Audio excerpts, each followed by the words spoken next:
So I'm experimenting with a few things and I'm trying to recreate my seafood macaroni. But I used to use Cheese Whiz and I want to create another cheese sauce. So today I'm going to try this Bertolli creamy basil Alfredo sauce. And I'm going to melt some cheese in it. I'm going to use this as my base, like a milk base, and melt some cheese in it. And I've already boiled my noodles. I like the big jumbo shells. And I have a seafood pack that I'm going to share with you as soon as I melt this cheese. I'm adding Parmesan, mozzarella, and some cheddar. So when I don't have access to fresh seafood, I like this seafood mix. I find this at Aldi. And it's in the freezer department. And it has a shrimp, calamari, scallops, and mussels. And then this is the Bertolli that I used. So I melt my cheese and I went ahead and added my seafood and I seasoned it with some Old Bay, some Slap Your Mom, and I'll show you the results in just a minute.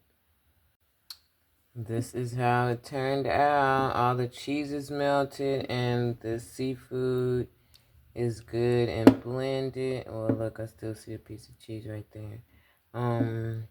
As it melts down. It's really good. I'm just gonna mix a little bit and make enough for tonight, because the good thing about this is now you have a base. This could be a base for a seafood nacho. This could be a base for any kind of pasta, whether you use fettuccine noodles or you can add this to your Roman noodles.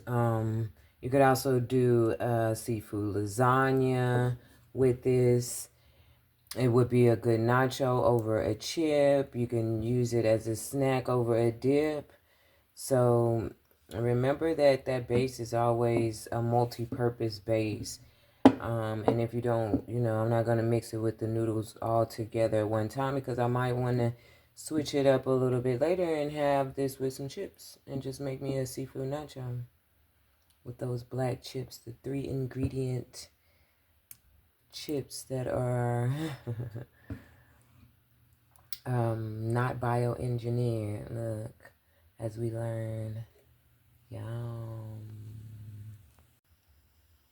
And here it is, seafood macaroni made from scratch with the jumbo shells. I used the seafood mix, some Bertolli Alfredo sauce. I used that as the base for my cheese sauce. And I melted some fresh Parmesan, some mozzarella, and some cheddar in the sauce. And then I cooked the seafood in the cheese sauce and added it to my shells. And that is some Parmesan on top. And this is the rest of how that sauce looks. And it's really good and cheesy.